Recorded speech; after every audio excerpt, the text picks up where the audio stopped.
Before we give you the highlight of our virtual meeting, let me give you a brief introduction about the Dementia Upclose and Personal Workshop series. These workshops are brought to you by the American Geriatric Care Management Incorporated, a full-service specialized geriatric care management that provides home care, dementia care, case management, and family dynamic support when dementia is too close to home. Serving South Bay since 2011. This Dementia Up Close and Personal Workshop series is a project of the American Geriatric in pursuit of our advocacy to spread awareness and help families deal with the challenges. We started conducting these workshops for family caregivers 10 years ago. And now, let me introduce our speaker for the DUCP. A staunch advocate of awareness through education, Ellen is currently a geriatric care manager and CEO to her first business, American Geriatric Care Management Incorporated, a full-service geriatric care management specializing in caring for seniors with Alzheimer's and dementia care and supporting their families. What started as a marketing platform to reach her captive market turned to advocacy by conducting dementia up-close and personal seminars and workshops to spread awareness to caregivers and family members about this dreadful illness. Her workshop has been fully attended with hundreds amazed by her competency in this endeavor. She is a certified Alzheimer's disease and care trainer, recognized by the National Council of Certified Dementia Practitioners, or NCCDP. Ellen also earned the John Maxwell International Coach Certification in 2019, specializing in dementia family dynamics technique and handling the challenges of dementia.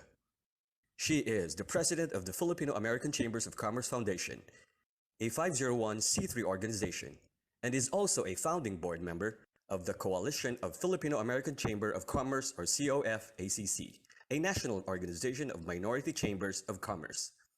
Ellen is also the president emeritus for Filipino-American Chamber of Commerce of Greater Los Angeles, or FACC-GLA, from 2018 to 2019.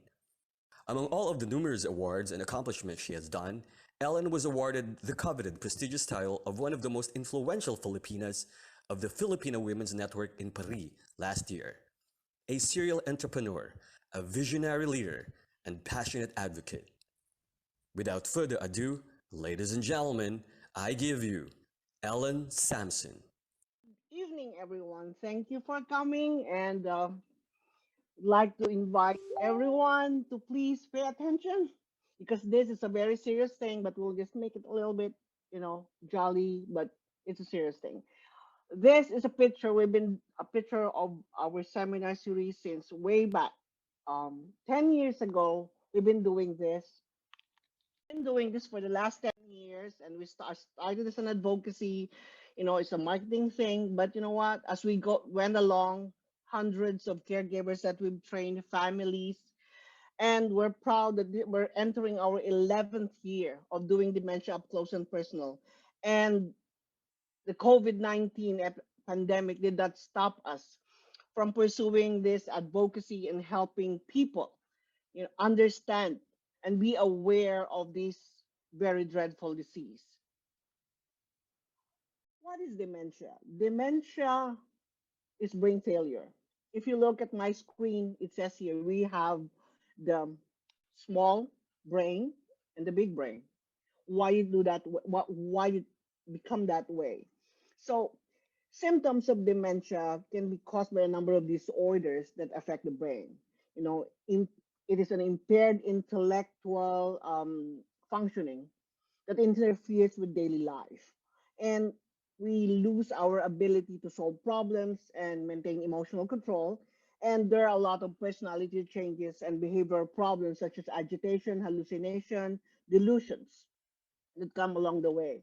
So if you look at this picture, I'll explain to you in the next slide why that happened. Brain, what happens is that it shrinks because the brain cells die. When the brain cells die, so goes are the memories.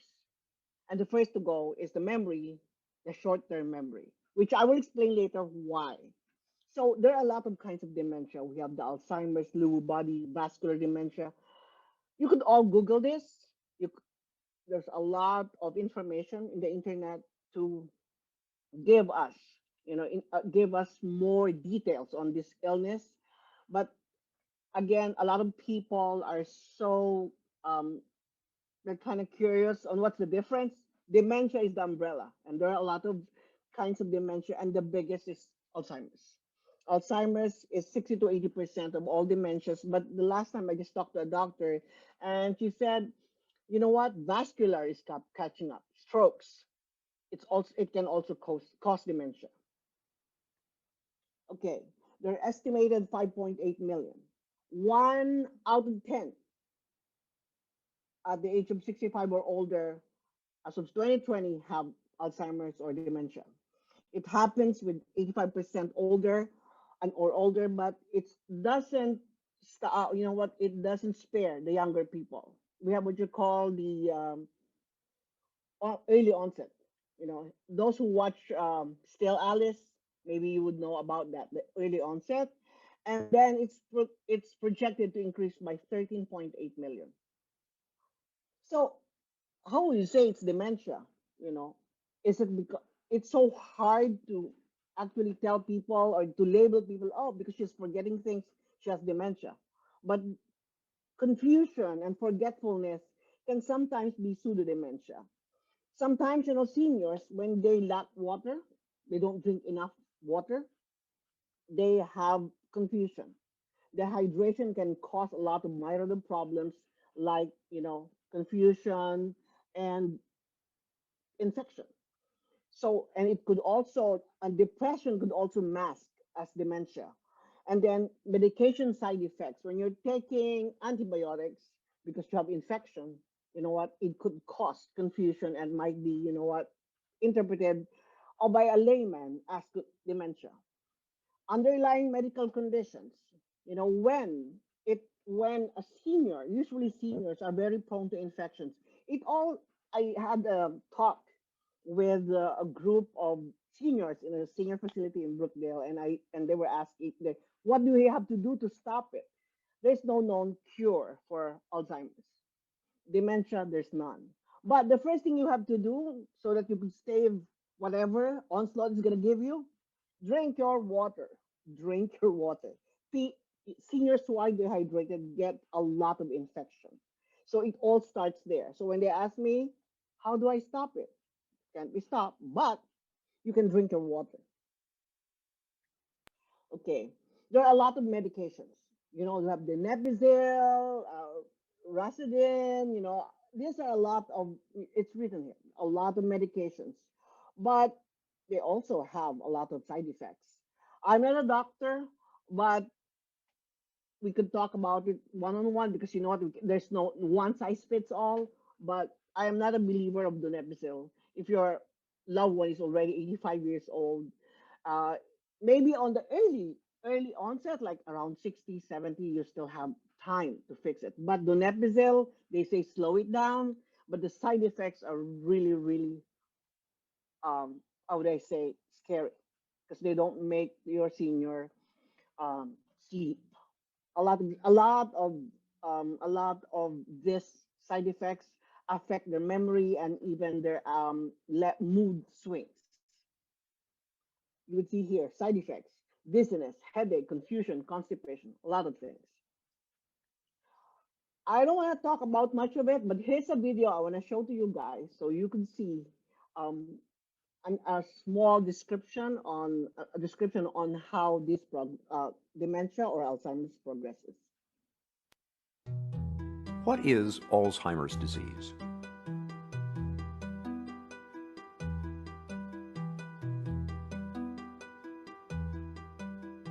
Alzheimer's is a slow, fatal disease of the brain affecting 1 in 10 people over the age of 65. No one is immune.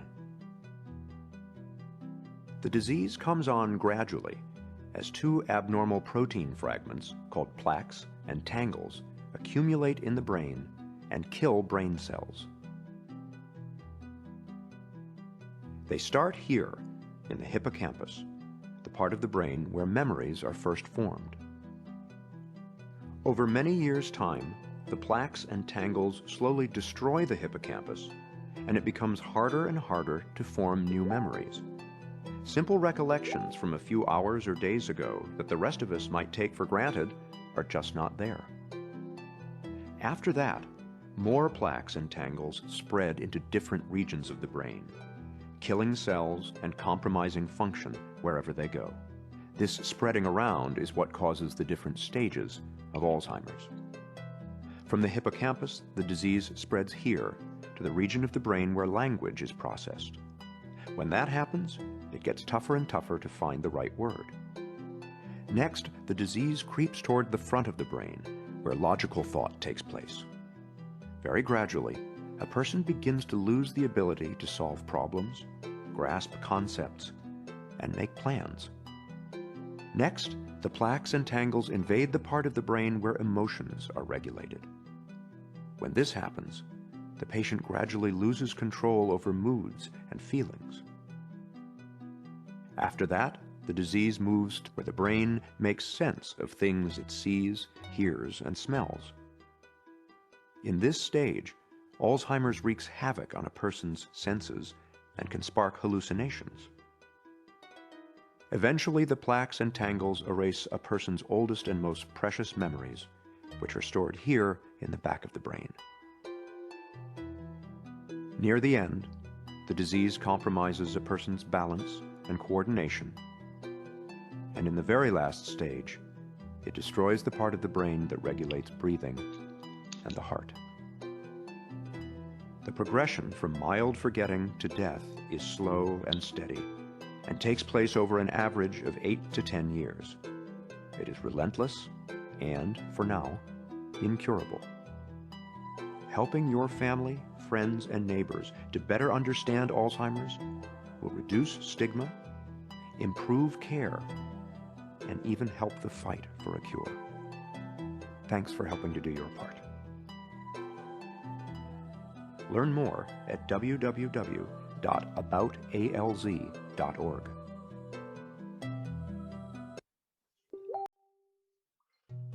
What is Alzheimer's disease? So, as it was saying,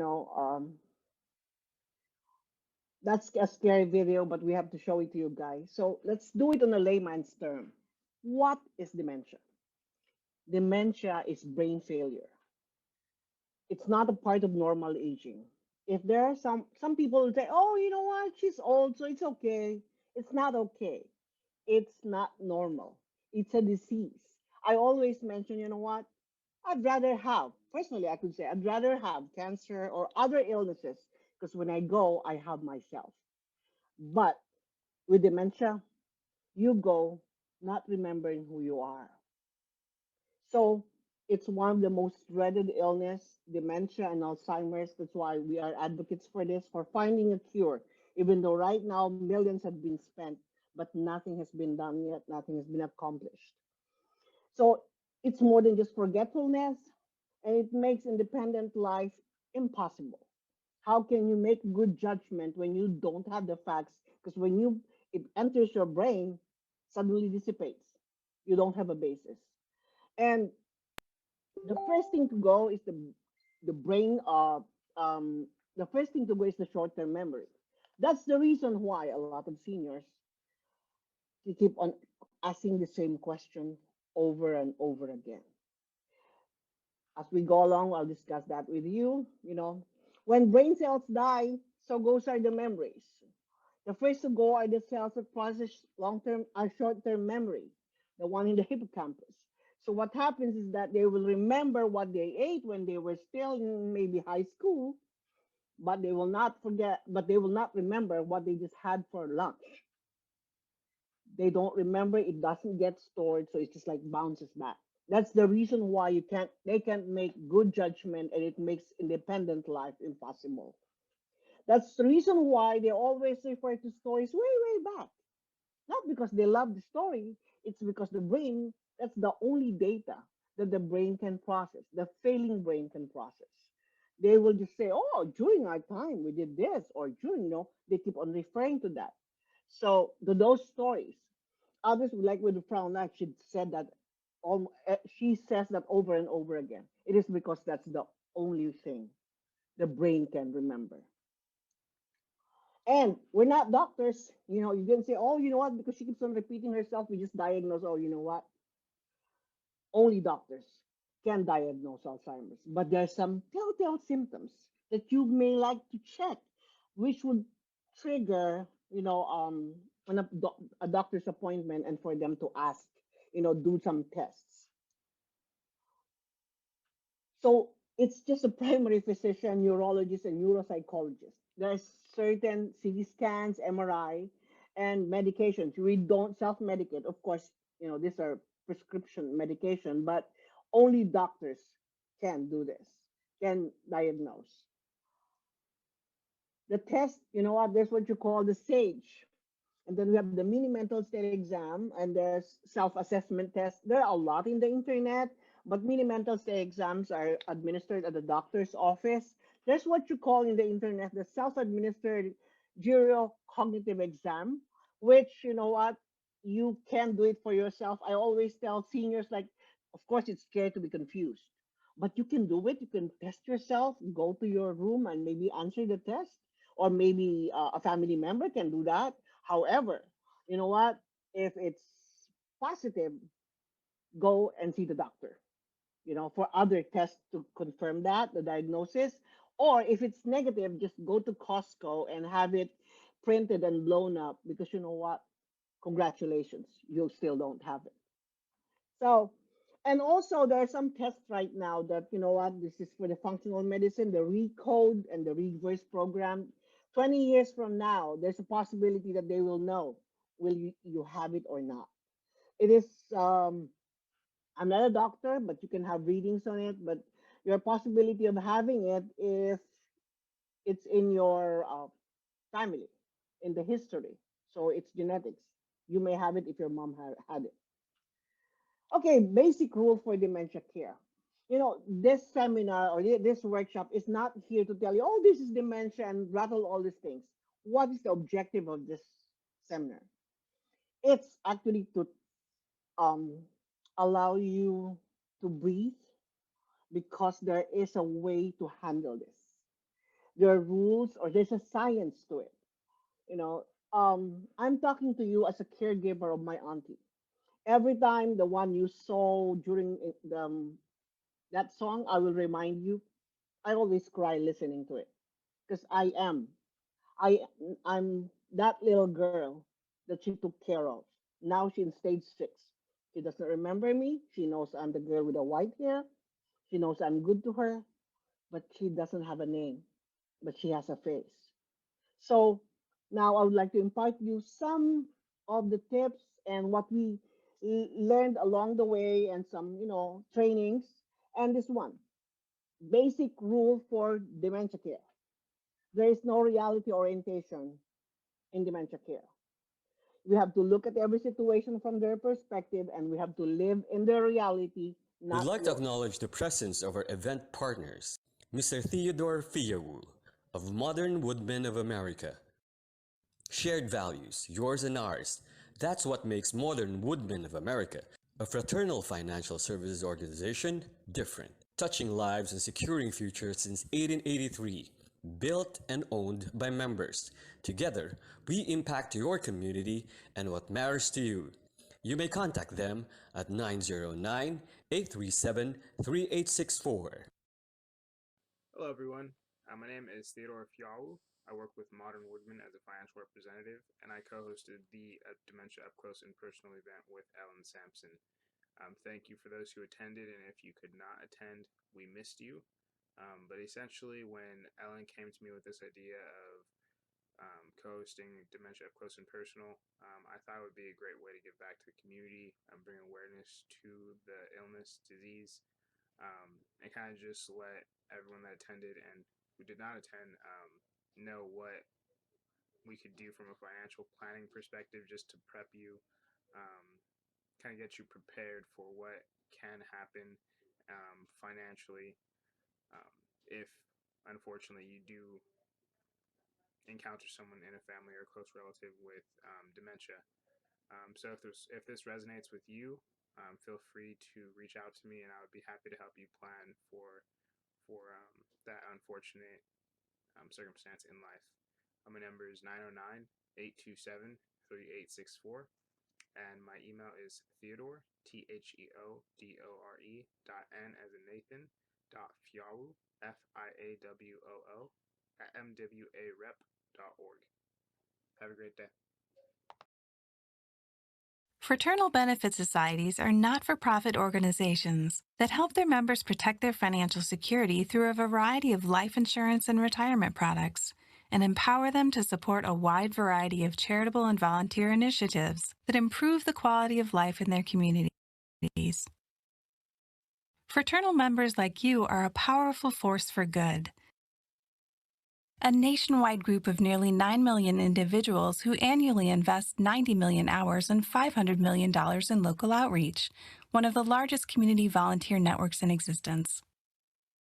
As not-for-profit organizations, fraternals are exempt from federal and state income taxes. The resources provided by the exemptions help drive their community volunteer service engines, which generate a greater positive impact for our nation than paying taxes alone could. How does this differ from other tax-exempt organizations like churches, charities, and private schools, which are exempt under Section 501c3 of the Internal Revenue Code? Fraternal benefit societies are 501c8 organizations with 4 primary characteristics. First, we serve a fraternal or benevolent purpose through our community service activities. Second, we have common bonds among members. Your society's common bond might be religious, ethnic, or shared values that unite members. Third, we operate through local chapters or networks with volunteer activities carried out by local groups of members. And fourth, we provide life insurance and related products that help protect our members and their families. As membership organizations, fraternal benefit societies are accountable solely to our member owners, Main Street, not Wall Street. As a member of a fraternal benefit society, you're part of something very special. Something that helps you protect your family's financial security and give back to your community in powerful ways. It's an unrivaled success story for people and communities across our great nation.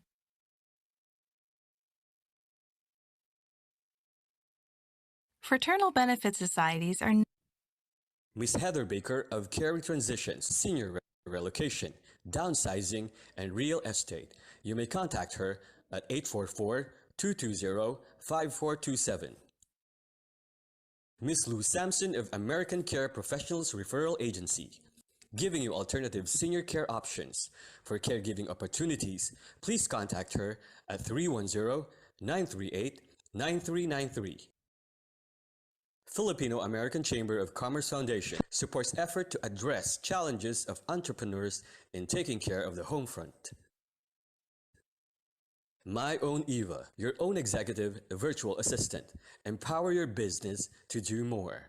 You may contact them at 310-754-5926. Thank you for the support and inspiration for making this event possible. You can go to Facebook and, guys, and just say you're attending and like family caregiving. Because we would like to create some noise for people to know there's such a thing as science in dementia care.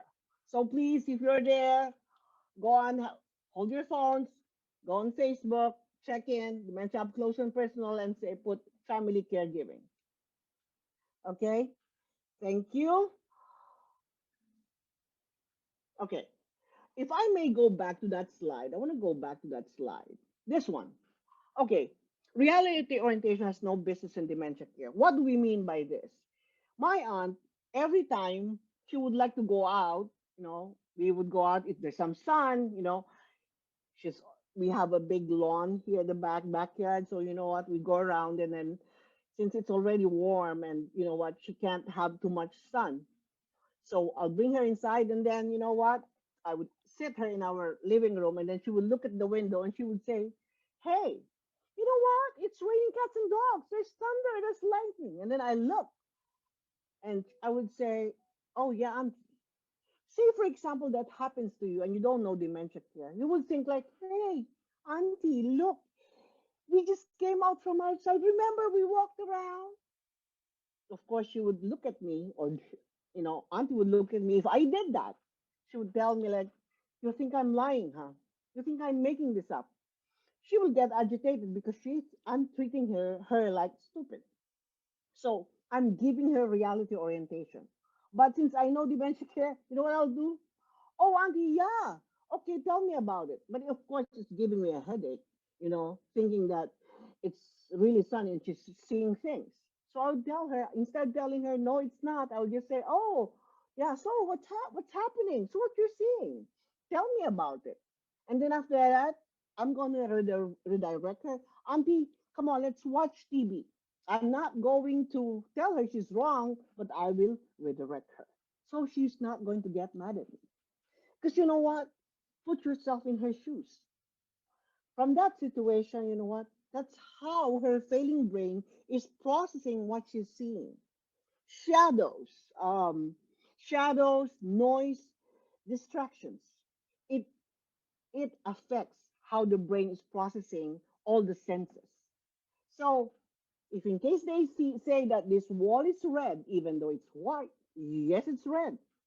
Because if you put yourself in their shoes day in and day out, you feel that people are contradicting you, there will come a time you would give up on life because is saying you everybody is treating you like stupid. Nobody believes you.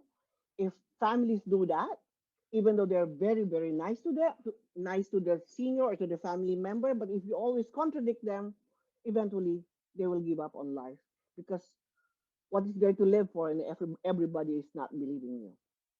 So we have to live in the reality. We have to believe what they're saying. They're not making it up. They're not doing it on purpose. That's how the failing brain is processing what their eyes are seeing. Okay. Now, this one we just put it here that you know what the paperwork that you should be aware of when you should be aware of is like something you have to prepare if in case you will have dementia or your mom is starting to have it. But this is one separate topic with estate lawyers and trust lawyers. So it's just something we'd like to throw in there. Okay. Sad facts. Sad facts. They will not remember what you did, but they will not forget how you made them feel. I had a client before, Nancy. She keeps on getting mad and when she sees Sophia. We're wondering why she's mad at Sophia. And I asked her, what did she do? What did she do? But yes, she's always mad. She doesn't want to see Sophia, you know, because Sophia, when she goes to Nancy's room, her work is to get the laundry of Nancy. So when we dig deeper what's happening, Sophia would go inside, I'd smile at Nancy, and then she would say, "Hi, Nancy," and then go straight to the hamper and bring out the laundry outside for her to wash it in the common washroom in the facility. So Nancy thinks every day Sophia is robbing her of her clothes. See, she cannot articulate it, but she's mad. It leaves a big imprint. I think this is a quote from Maya Angelou. No, but it also applies to dementia care. Can you imagine? You know, can you imagine feeling stupid every day that people always say, "No, that's not the right one. It's the truth." Oh no, no.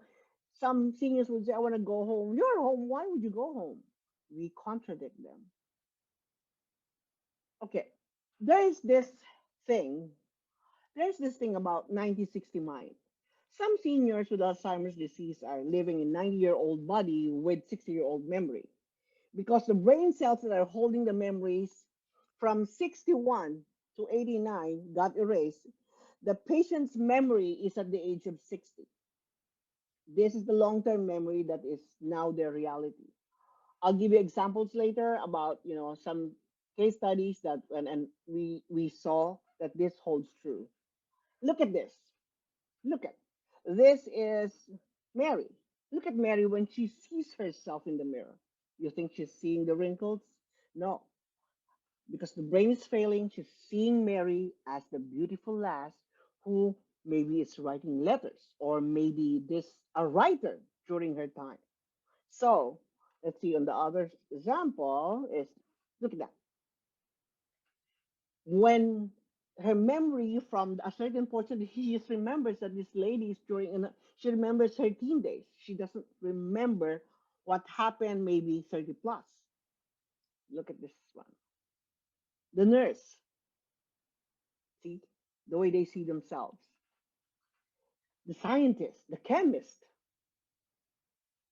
So going back to the 1960s, is that they forget if the if the memory gets erased, you know what? They will have to live in that world.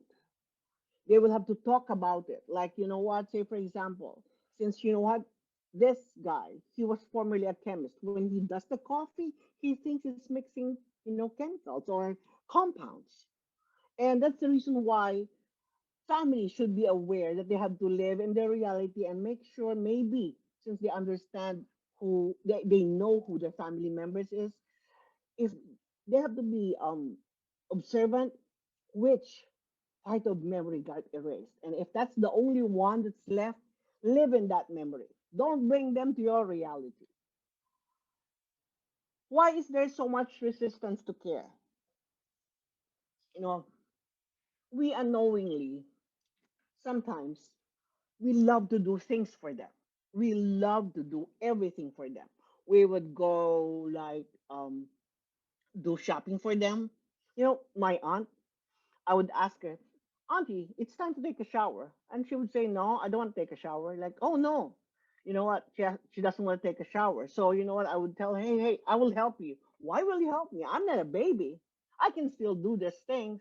And then, if in case she dresses up or, you know what, in the shower, she doesn't even know how to cue that you have to shampoo first, scrub your back, do the lathering, and then how to open. You have to cue that. But if you do it to them, they feel like I'm showing the care. I'm making her feel like she's an invalid. So there's our perspective of loving sometimes is that we do everything for them, but you also have to be very aware how they processing that. So you show care into their faces. But with auntie, I would say, I will just be here to help you. Okay, let me just fix this, put this, don't call it diapers, okay? I would say, oh, just pull up for you. So when you need it, it's there. I'm just here. You're just there. We have to make them feel that they still are in control of their lives without necessarily making them feel, stupid or invalids. Okay. See, there's it. When you tell a person with dementia, like, I have to do this, let me do this for you, I'll do this because it's faster. You love them, you don't want them getting tired. But look, they would say, especially those who are in denial, those who are not yet diagnosed, but you know that they keep on repeating themselves and you have an inkling that there's something wrong there, but you try to do everything for them, what will they do? What actually do? You show care into their face. So what do? They push back. You are, they can tell you, stop. You are treating me like an invalid. You're a kid. I'm your mother. You know what? Stop. I will show to you and prove to you I can still do it. Then after that, they do that, they fall. It is because we are showing care into their faces. They would say, oh, you know what? Even though they keep on going in and out of the hospital, you always, yeah, you know what? They would say, oh, I don't need help. Now, I would like, this is just a shout out to those with power of attorneys for healthcare for their parents. This one is that, if you are the power of attorney for healthcare for your seniors or your parents, just make sure that you have to take care of them. You have to assert, not necessarily on their faces, but try to do something when you know there is to themselves, because you know what, if you don't do anything and something happens to them, you're liable for elder abuse under neglect. So you don't take that papers, you have to take that paper seriously. Just don't sign. Just don't sign for the heck of it. It has a responsibility that goes with it, especially when they have Alzheimer's or dementia. Okay, again, I'm making their perception is this: you're making them feel like kids, invalids, stupid. That you instruct them what to do. You're bossing them around. They would say, "This is my house. Why are you? taking over. Why are you taking over? Why are you doing this? That you're stepping in on their independence. There is a suggestion for our family caregivers here. The Montessori approach. This is what Maria Montessori taught for kids. Well, we don't want to treat them like kids, our parents, but there's something there that we could actually correlate. What you do for me, you take away from me. If they can still do laundry, if they can still do some cooking, whatever is left there, let them use it. Because if you don't let them use it, they will lose it. They will lose their independence. They will lose um, mobility. They would lose hope because they will always be agitated because you're taking over their lives. Care tips for those who are taking caregivers here. I don't know if you have caregivers here. You know what? Don't baby talk like, "Hey Nancy, how are you?" I know on the later stage of dementia, they act like babies already. My aunt does that. You know what? Sometimes it sucks, but don't baby talk them. For them, that's demeaning. Talk to them as if they're still normal. We're not saying they're abnormal, but they're still the usual self level.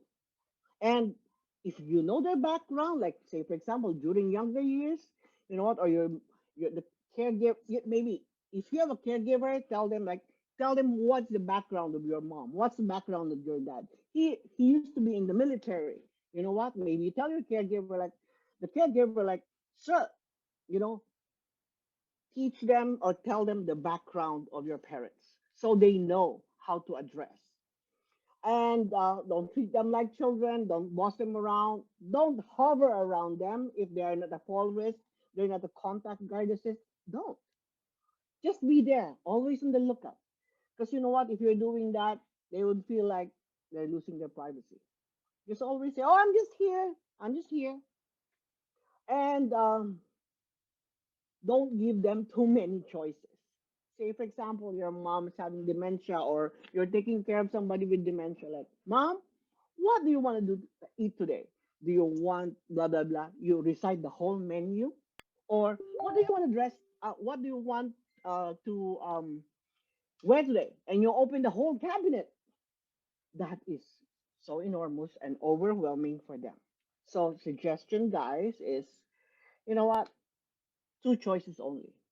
It's either the bread, the continental, or it could be like bagel and lox, or do you want the eggs and pancakes? Not too much. Do not recite the whole menu. Okay. Okay. Now this is a I always mention this when I talk to families or to caregivers. There's a difference between, "Auntie, it's time for you to take your shower," or "It's time for you to eat or take your breakfast," compared to, "Auntie, it's time for us to take our shower. It's time for us to eat." Because the difference between doing it together and doing with, it doesn't sound like an order. Could you imagine if they tell you, "You have to take your shower, you have to take your walk"? So this person is ordering the senior. However, if you say, "Let's walk, let's do it together," you know it's not an order. So you don't there's less resistance on how your the care that you're giving, there's less resistance, and then it's easier to implement that. So doing it with, not doing it, not to, doing it together, it will make a big difference. Okay, for professional caregivers, you know what, a suggestion: do not discuss their condition in front of them. If you're going to make a report about them, please, not in front of them. You know what? Sometimes they have hearing problems, but they know if you're talking about them. So, and say, for example, as families, if you're going to get a caregiver, do not discuss their condition in front of them. Because you're not, "I don't need a caregiver. I don't need anyone. I can do it myself." Don't talk about them in front of them. Because right now, there's no more. They cannot appreciate that. It will have a negative feedback. And maybe if you want to discuss it, not within their hearing distance, and at the same time discuss it separately with them if their brain or their emotions can still handle it. Get to know your senior, your client. I mentioned that a while ago. Get their background and their medical history so you know what to look for, and never call them patients. Caregivers are not medical, so we always call them clients. So these are for the professional caregivers, if we have some. Care tips. Okay. Care tips is that we have this fright, fight, flight. Sometimes, you know what, you're too overwhelming for them. Again, mom, you have to do this. Mom, you have to do that. And they're so mad, and you're overtaking their lives. So you know what? They get scared because they know they can fight. You have a very high tone of voice, and like it scares them. Sometimes you like push. Here, mom, you have to do this. You have to do that. So what do? They get scared and they push back. Or you know what? I'll just not talk to you anymore. How many seniors? How many seniors stop talking? Those with dementia, not because they lost it. It is because constant, you know what? Constantly they have this fight, fight, flight. They'd rather not have a conversation. They'd rather not talk to anyone anymore. Because you know what? Can't do anything. The family doesn't understand dementia. They keep on ramming down everything in their throats, screaming at them. You know, us, we are professionals in this household with my aunt. i- we love her so much, but sometimes you know what? She you have to bite your tongue. It is not easy to take care of a loved one that has advanced dementia. It is it's really hard. And I think I have my coach here, Carol Feely. She knows that. Thank you, Carol, for keeping me sane. And okay, real stories. These are stories. These are not made up. These are stories we saw through the years. Difference in reality, yours is different from theirs. There's the case of Nelda. Nelda is not our client. She has a caregiver who's not dementia trained. So, you know what? When Nelda woke up in the morning, she told the caregiver, my kids were kidnapped. Where are my kids? They're kidnapped. And the caregiver who does not understand dementia, you know what? No, Nelda, they're in Europe. Remember, they were here 2 days ago. They even said goodbye to you. And she said, no, my kids are kidnapped. So, you know what? And she said, no, forget about it. Let's take a shower, okay, dress up. And then she was really agitated, combative, but the caregiver tried to calm her down. So they went to the dining area. So they gave her breakfast. She ate a little bit, but she kept on telling people, table mates, that, hey, help me. My kids were kidnapped. They were laughing at her. She went to the front desk and she told the front desk person, like, hey, Pat, my kids are, but you know what? Not Pat. She doesn't know Pat. My kids are kidnapped.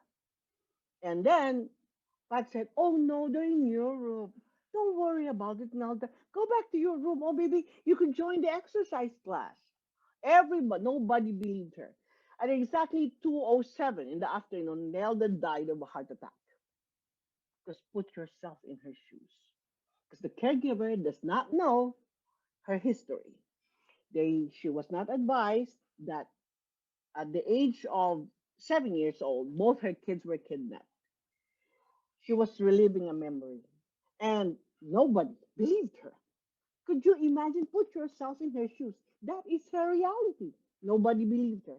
It took its toll on her heart, you know? So a lot of seniors who have dementia have that problem. If I am in the shoes of that caregiver, I would say, "Oh, really? Oh my gosh, I'm gonna call the police. I'll go. Don't worry. I'll check on it. I will make them believe that I will make them believe. I'll make her believe that you know what she is living a reality, and I will help her." But nobody helped her. Seeing another one, seeing that from this perspective, I mentioned to you about the story of Nancy. She thinks Sophia is robbing her of her clothes or is stealing her clothes every day. And the story of screaming Alex. Alex screams in the morning, and like everybody, they call this like, "Hey, Ellen, you know the whole the whole community could hear him scream in the morning." So we check. Why is he screaming? Where is it coming from? So when the caregiver arrives, She's running around, she just got off her car, walked to the room of Alex, and then she would put Alex in the edge of the bed, and while she's fixing the bathroom, and Alex will start screaming and screaming. He has aphasia and he can't articulate. But when we looked at it, the reason why Alex is screaming is because he's cold. What we did is give him a towel, a hot towel or a bathrobe. You know what? While he's sitting in the bed, while the caregiver is fixing the bathroom, it's because he was wet the whole night. He has pain in his back, and here the thermostat is on a low, and the caregiver cannot feel it because she's young and she's running around. The screaming is just because of his cold. See, we just have to take a look from where it's coming from.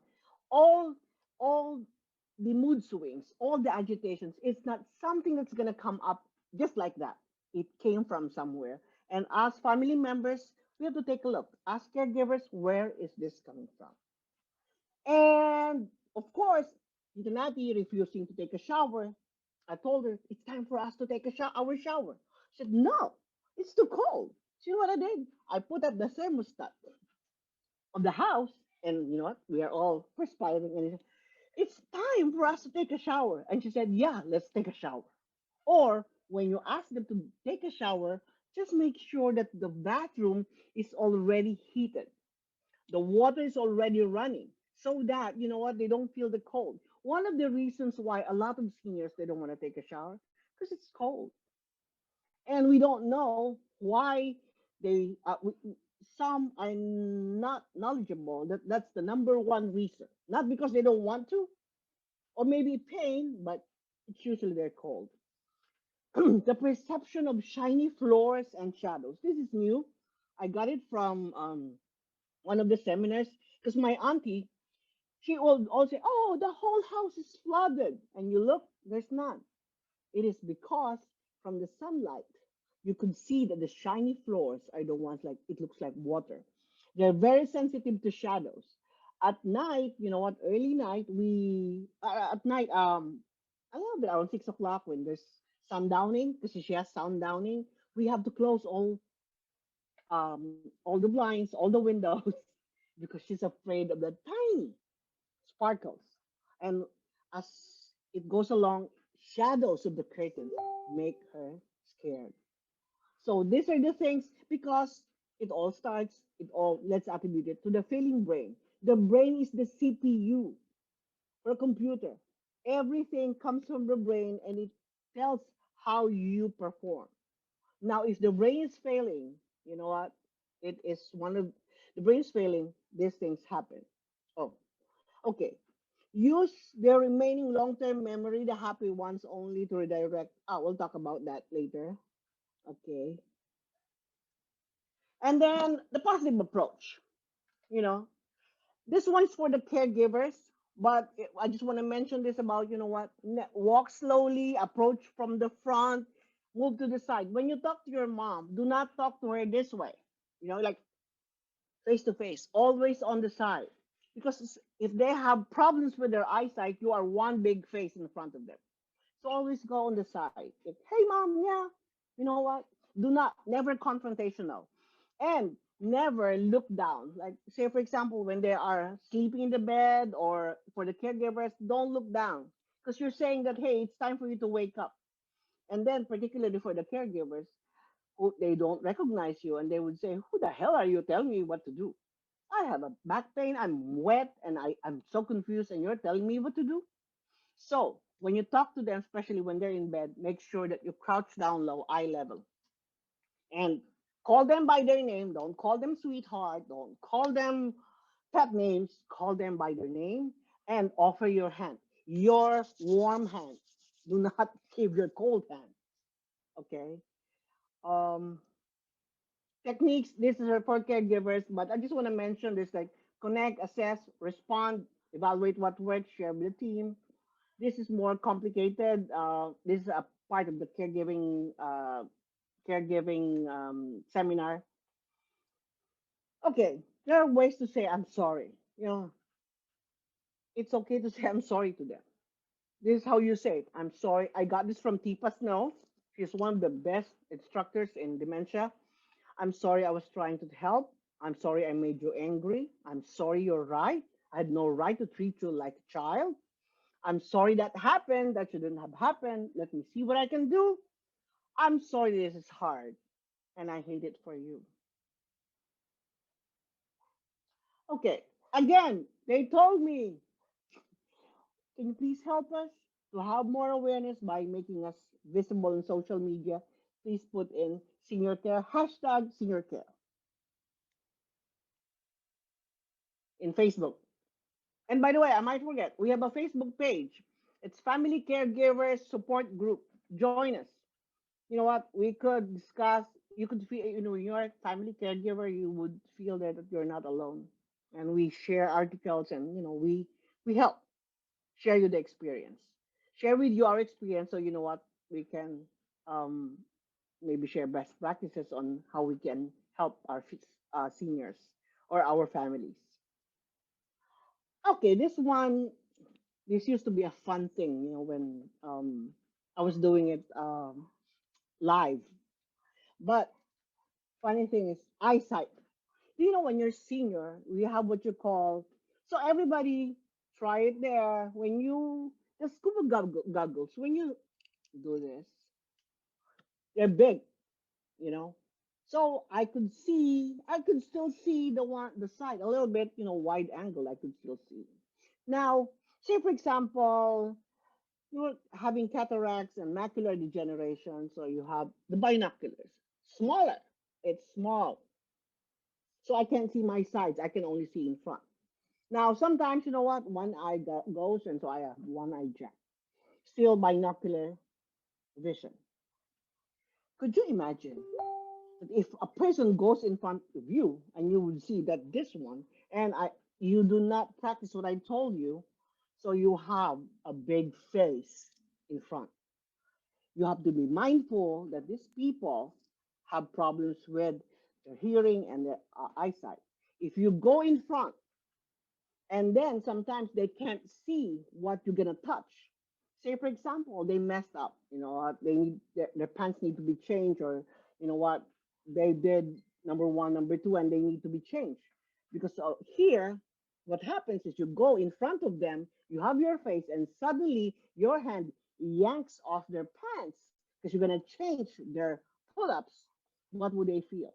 They would react like, oh, they get startled. But getting startled is because, you know what? They feel also violated. Put yourself in their shoes, and then you know what? You don't even know somebody's just touching you in your private. Suggestion: the best way is get their hand, put it in a place, bring it to that place you're going to touch, and you tell them so they don't feel violated. You have less agitation, they don't feel disrespected, and you know what, some other women, they feel like, you know what, you are actually taking advantage of them. You might have a complaint that, in Me Too movement. So guys, that's how you do it. Hold their hand, bring it to the place that you're going to touch, and always on the side, not confrontational. Okay, there's also what you call the human space. There's the human space. Here, for example, this is a situation. We have the human space that's outside 6 feet, the personal space within 6 feet, and the intimate space, anything they can reach. You know what? That's why there are some caregivers who get slapped, kicked, spit. You know what? Because they don't know the science of the human space. You introduce yourself when you are on the public space. You have to either wave your hand, hi, Mary, you know what, to get their attention so they don't get startled. And then when you have their attention, you start going inside their personal space and extend your hand. You could say, like, hey, Mary, and then you know what, hand to hand, try to touch their hand if they could. Extend your hand so that it means that you are not daunting, you're not going to do anything bad to them. You're just They see that you're extending your hand, and then go to the side. Because if you go in the middle, you know what, that is confrontational. Now, when you go to their intimate space, make sure that you only go to the left and do not go to the right because anything they can touch is theirs. Especially for the caregivers who just like wear plunging necklines, you know what? And we have seniors, who think they're still the macho. In their brain, they're still the young ones. You know what? That's why you get, you know, they touch you because you did not protect yourself. So when you extend your hand and they get your hand, make sure the hand underhand, according to Tita Snow, is the best ever feeling. It's so reassuring. Try it. Before we used to have people who would like hold each other's hand to feel it. But holding the hand, the palm is so relaxing when it touches another palm. That's how you reassure them. Non-written communication. A palm would, make them feel that not, they're not gonna be threatened. So hopefully, I think Pipa has also some videos on that. So in order to facilitate supported communications, families and caregivers should observe human space. We should always be aware that it is really daunting. The problem with the eyesight plus the space, if you know this, always please observe it so that we don't daunt them. At the same time, you know what, they won't feel threatened. And they will always have a pleasant experience with you. Okay. Care tips. Okay. Um, I told him to fix this, That's not the client or your father anymore. That's the illness. Because there are changes. Real personality gets eclipsed by the effects of the brain failure. And of course, say for example, we have a client, Colleen. She has PhD in behavioral science. She's really very good, immaculate background. But you know what? She's the type who curses and flying F everywhere and hits caregivers. But to think that she's a learned lady, she looks very immaculate. But why is she like that? Why? Only to find out that, she used to be, she was raised by a gangster. A gang, she was raised by gangster parents. Well, never knew. Because where is this coming from? Because her brain is only around 7 years old, 8 years old. The kid who was actually being the one who bullies. But I think something happened. She got blessed that she had a good life. She raised very successful kids. But we were wondering why. Then the daughter told us her parents were gangsters. So we're like wondering where are all the F coming from? See, because that is what's only left in the failing brain. Don't contradict, redirect. If they say red, yeah, it's red. If they say this, oh yeah, tell me about it. Just say yes, so you don't become the bad guy. Okay. For families, their personality changes. We just have to acknowledge the changes. Well, we have to recognize it's dementia, or the person. I got this from the people know it might be a dementia, allowing the person to be a little more who they are, who they always are really are. It's like my story about Colleen. Realize that it is not a choice. You know, it's not a choice. Sometimes we say, "Why she's always agitated?" So how can you not be agitated? How can you be not angry? People don't understand you, and you are in pain. And sometimes your brain doesn't know how to articulate it. So I'll just scream, or I'll just shut up, and I will not talk, or I will not eat. You know, personality changes show a lot, and sometimes with my aunt, we had a palliative doctor conference before. Like she's like this, she changes. That's not my aunt anymore. This is dementia. So I don't take it against her, but I have to also learn on how to talk to her, on how to go around it so that I can still preserve that love. By the way, I would like to add this. When you love your parents so much, when you spend when you love your parents, stay this small with them because you know what? If you stay this much with them, you will love them this more. Dementia is unrelenting. Family dynamics has to be in place. You have to learn. You have to understand what is she saying. Always live in her world, and maybe what you learn from here, maybe tell your family, tell your brothers and sisters. Number one, the reality orientation. We always go back to that. Okay, this is a quote, and it's not me. That's the really hard part. It's truly not me. It's me not being able to be me anymore. And in that case, you'll want to let go of the idea that this is a choice I'm making. And I realize that I have lost my choice. They don't have a choice. Their brain is failing.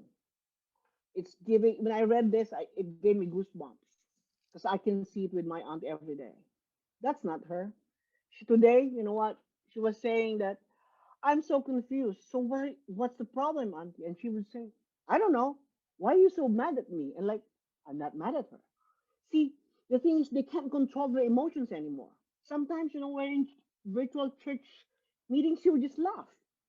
That's not her. My aunt was a prim and proper lady. She's she's very fashionable, but right now she has mood changes, and it all depends also on the medication.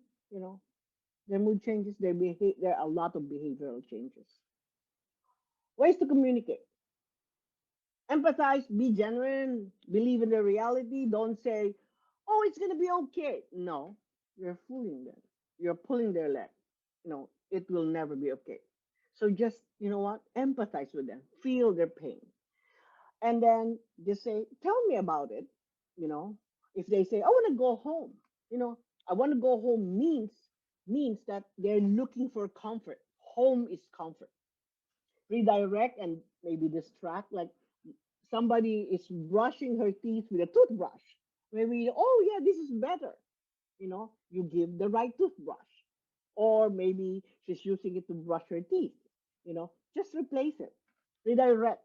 Never pinpoint a flaw. Don't say, "Oh my gosh, I have so many wrinkles now. I need to do this. You need this.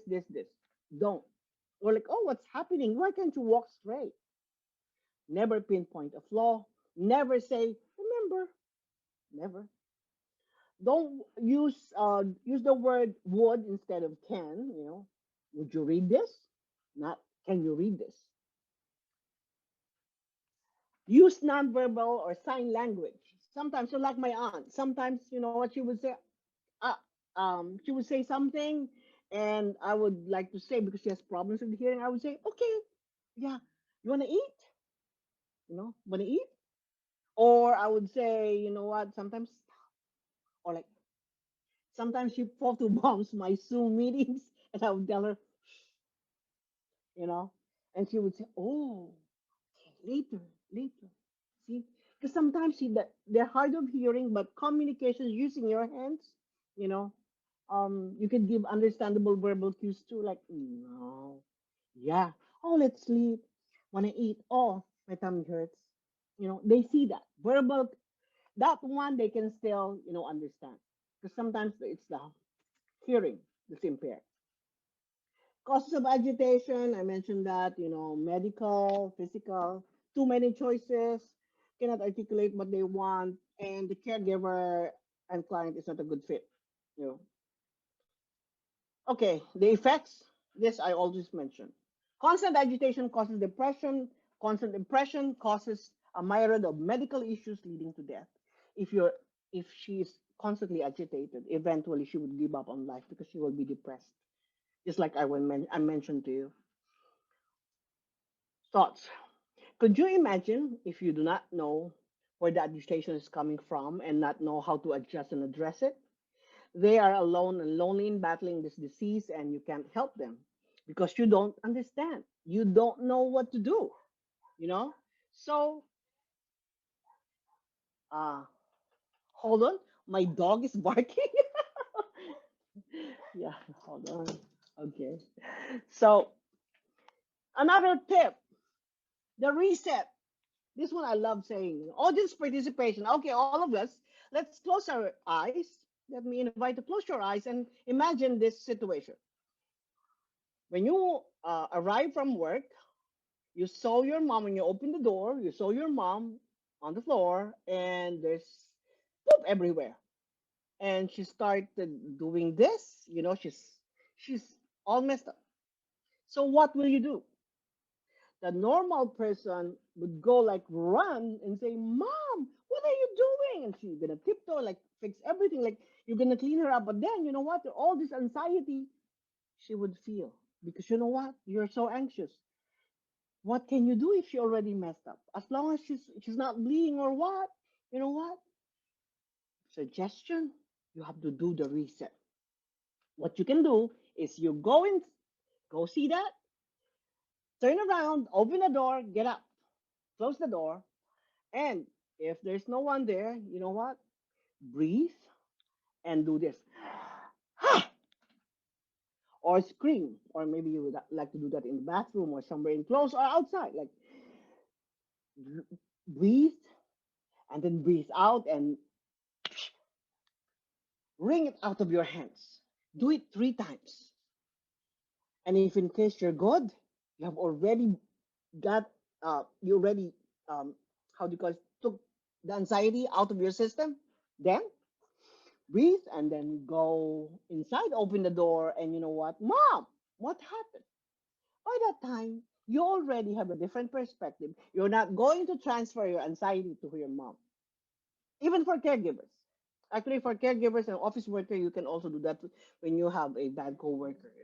But for the caregivers, you can do that too. Do not transfer your anxiety to the person, to the senior, because they don't know. Pour them if in case you know what, you don't know that. Okay. So, that's for the reset. Let me just go to the next one. Okay. Another reason why did mom stop socializing? Do you know that it's so scary? Put yourself in the shoes. It's so scary to see people you don't even know, and you're afraid that your best friend, maybe people you can't recognize. The stigma, and they know that. They know that there's something wrong with them about their memory, and they're afraid people will know, and they don't remember a name, and it will be embarrassing. How to prepare? This topic is very, very timely, but it we have another dementia up close and personal that just with this. But these are just bullet points on how to prepare for dementia. How do you prepare for dementia? Be healthy. When you have diabetes, high blood pressure, high cholesterol, you are a candidate. I am a candidate. I have diabetes and high blood pressure, and it runs in my family. So I know.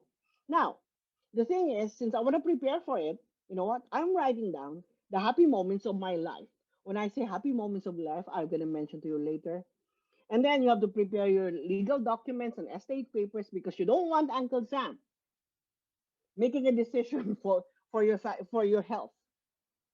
So you have to really, and you don't want the burden of your children pinpointing who's going to take care of you. You have to put it in paper and make sure that you give your last will or papers in place. Okay, same for home care, guys. Home care. We have, we're a licensed home care agency, but we have seen it. A lot of seniors, you know what? They didn't save. We have some pro bono clients, we did that because we know that they really are their situation. But generally, Medicare does not cover. They do not cover custodial care, caregiving. Oh, even the medical insurances, they just send somebody to give you a shower and that's it. They cover your nursing, they cover your hospital, but they don't cover your caregiver unless you're on the low income side wherein the state gives for the in-home care support. You can be qualified for that, but you should be on the lower poverty level so that you can qualify. But if you don't, say for home care, you know what, it's gonna be hard. Now, in order for you to not if you know what if you don't if you can't have for home care, your family might bring you to a Mona Lisa place. Do you know what's a Mona Lisa place? They just lie there and they die there, lie there in a so cheap government controlled nursing home, and you will just be there as a number. So You just have to prepare and save for home care. But if you cannot save for that, commit yourself to buying a long-term care insurance that turns into long-term care. Buy a life insurance that turns into long-term care, or you can make investments. That's the reason why what Modern Woodman is here. I'm not selling them, but you know what? I would like to thank them for what they saw the beauty of having these workshops. We're not selling any insurance here, but again, life insurance can save you. You don't have to be a burden to your family. You don't have to be you know what? You won't live in a Mona Lisa place. There are a lot of life insurance policies that has long-term care. So maybe check your options. And again, thank you, Modern Woodman. Theodore, thank you. Thank you. And if in case you have questions on that, Theodore can answer the questions. You know what? We posted his number and we'll send you his information so you might, if you would like to, you know, ask him about this.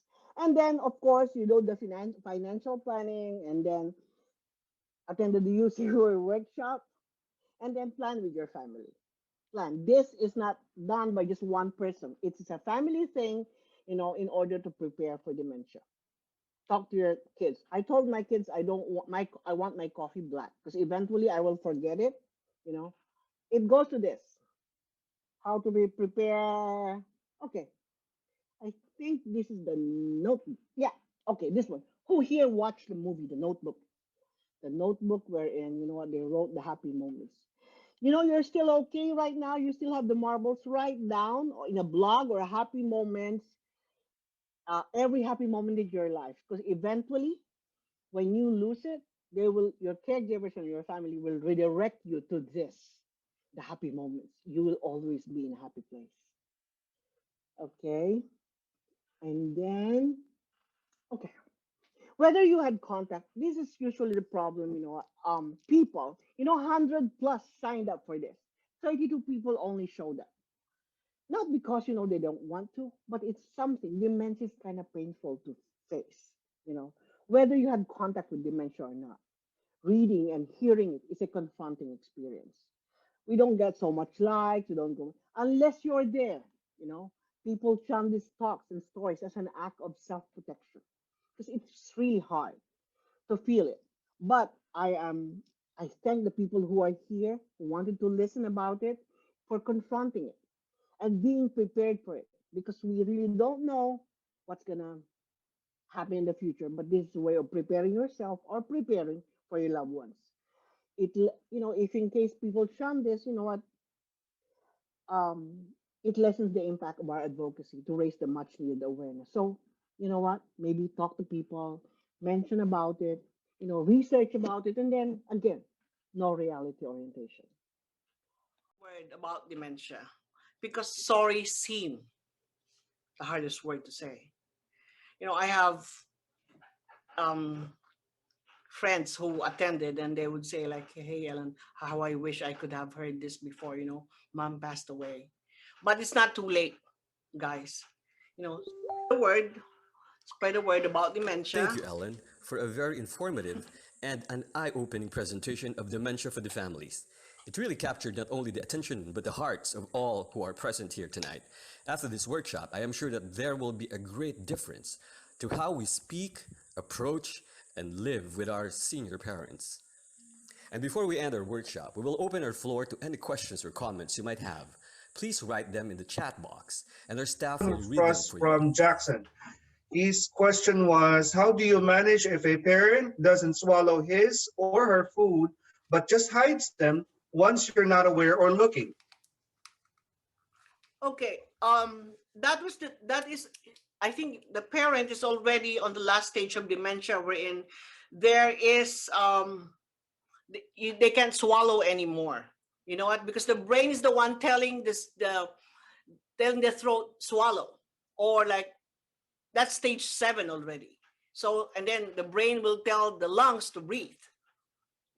So I think that to be managed, we have to consult the doctor or a PT, or if she's in hospice, maybe you could talk to the family, to the hospice nurse on how it can be done. At the same time, if in case that happens and the patient or the client or senior is not yet in hospice, ask that for the there's what you call a therapy for that, and it's the speech therapist that's covered. Speech therapist who actually does the work, but it should be prescribed by the doctor. So maybe ask your doctor, but we can't do anything about that. We can't ask them to swallow if the brain can't swallow anymore. Especially do not give solids. If possible, if they're doing that, pocketing food, a little bit more on soft diet. And do not make them lie down 30 minutes after when they ate. Don't make them lie down in bed, because you know what, they might aspirate and they might go to their lungs. I'm not a doctor, I'm not a nurse, but you can ask that with the home health nurse, the doctor, or the hospice nurse. Next, where's Jobin? Hello. Okay, I think for technical problems. Okay, there's one from Okay, Olive. here you go again. Okay, all right. Question is, I have been taking care of my mom, and recently I suspect that my dad is showing signs of dementia. We couldn't see his doctor right away because of the pandemic. I'm already stressed out. How do you suggest that I take care of myself as well? Join family support groups, do the reset. And for now, what we could advise is no reality orientation. If he keeps on repeating himself, go ahead. Or if he does this, the reason why they get agitated is because, you know what, we're treating them wrong. Just, go along with the flow, but then contact your doctor. They are the only ones who can declare him, declare the diagnosis. But for now, you know what, use this technique. At the same time, you know what, reach out to other support groups and take a respite care. Sometimes you have to go away. Go away. You have to give yourself a break. You have to appreciate yourself and what you're doing. You're such a champion for them, but you have to be also a champion for yourself. From Jel, is there any recovery from Alzheimer's? None. And, None. okay. Next question is, how early can Alzheimer's form in the brain? Even you're younger, there's an early onset. Early onset. There's an early onset. But usually ages, it all depends. It all depends. But it is actually, it can be inherited if it is in your genes. And again, if you're not healthy, if you're not going to take care of yourself and you got a stroke at the age of 40, you know what? That's going to be, that's the early onset. That's the vascular dementia. All right. Yeah. Okay. So next question, is it good to eliminate drinking coffee to avoid Alzheimer's? No, I don't know. I'm not a doctor, but you know what? There's no such thing as eliminating Alzheimer's. There's no such thing. Okay. Okay. And then there's another interesting question here. Okay. Thank you. This seminar has been very informative. What are the symptoms I should be on the lookout for if I suspect my dad that he has dementia? Sudden mood changes. Well, maybe he's stressed out, but you know what? There's one thing that's very, very prevalent as you know what? It could be a symptoms, or you know what? You could be aware of it. If the person, as the senior, keeps on repeating himself over and over again. In a span of 1 minute, he would ask the same question over and over again. And as if when he asked the question, he would ask as the first time, and you keep on, giving the same answer. All right. That is a warning sign. It's a red flag. Okay. Okay, thank you. Amid this pandemic and current uncertainty, stay strong, stay home. We will bring you the care. That's our battle cry. And I would like to leave you guys with this quote, and which is our advocacy. to know even one life has breathed easier because you have lived, this is to have succeeded. I hope that this program or this seminar would be beneficial to everyone and you could use it. Again, let's snatch those seniors who will die very lonely because their families never knew dementia care. Please join us in our advocacy to help spread the word on the right language and approach to care. And please subscribe to our next Dementia Up Close and Personal workshop series. And thank you so much. Thank you for being here. Thank you, everyone. It's been our pleasure to share this advocacy with you, and it's time to pay it forward. Please follow our DUCP series on our social pages and attend again with your loved ones and friends. Goodbye for now, and see you on the next DUCP series.